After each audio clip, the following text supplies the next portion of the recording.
വിലായത്ത് ബുദ്ധ കേരളത്തിലെ തിയേറ്ററുകളിൽ ഓളമുണ്ടാക്കിക്കൊണ്ടിരിക്കുകയാണ്.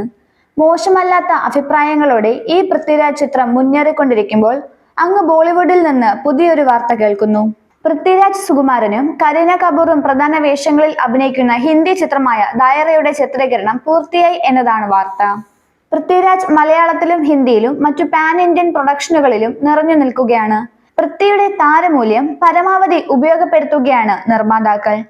അതുകൊണ്ട് തന്നെ കുറെ വമ്പൻ സിനിമകളുടെ ഭാഗമാകാനും പൃഥ്വിരാജിന് കഴിയുന്നുണ്ട്. ജംഗ്ലി പിക്ചേഴ്സും പെൻ സ്റ്റുഡിയോസും ഒന്നിച്ച് നിർമ്മിക്കുന്ന ദായറ ഒരു investigative crime ത്രില്ലറാണ്.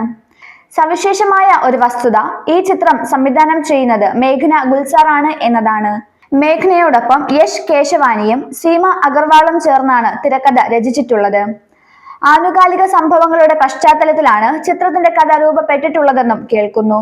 Prithviraj Sukumaran police ഉദ്യോഗസ്ഥന്റെ വേഷത്തിലെത്തുന്ന ദായറയിൽ കരീന കപൂർ സുപ്രധാന കഥാപാത്രമാണ് അവതരിപ്പിക്കുന്നത്. 2026 തിയേറ്ററുകളിൽ എത്തുമെന്നാണ് സൂചനകൾ.